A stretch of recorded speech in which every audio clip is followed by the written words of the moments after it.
Enkulungo okuli Kaleerwe ne Bwayiise zonna zaakedde kugumbamu b'amagye ne poliisi.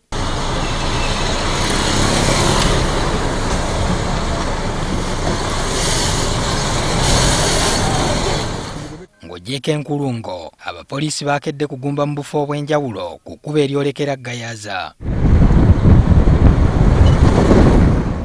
Kabangaliza poliisi ssaako n'emmotoka zaayo ezizikiza omuliro nazo zisiibye zeetala.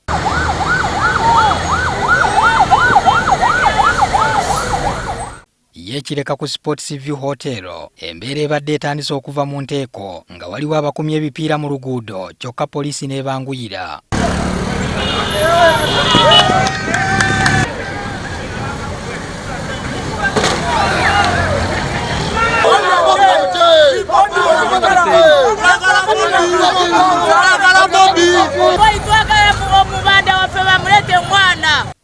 Ab'ebyokwerinda babadde beesogga n'obufu abantu gye baddukira ssaako n'ebizimbe mwe babadde basuubira abeekalakaasa okwekukuma.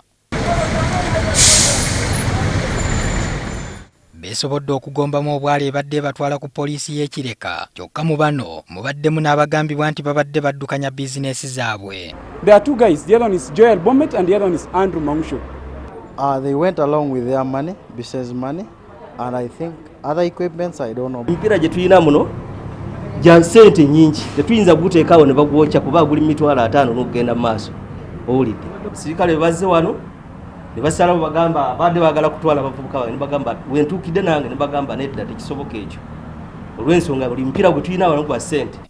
Ne Mukono, poliisi n'amagye byayiriddwa mu bungi okugumbulula abantu ababadde beekalakaasa nga babanja gavumenti okuyimbula omubaka Robert Kyagulanyi.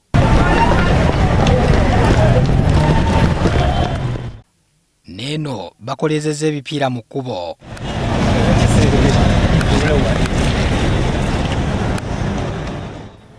Abasoba mu 2 bagombeddwamu obwala kyokka abamu ku bo bategeezezza nti poliisi ebalanze bwemage. Mbadde nva mu kyalo mbadde nze kikima ssente nga simanyi teriyo okwekalakasa n'essimu gye nkubiddeko yimba. Mbadde tuliko. Bamusanze mu kalagala gino. Nange we bansanze bano mbadde mbayitako ne bankwata. Bakutte batabani bange basatu bonna babasanze waka wamu.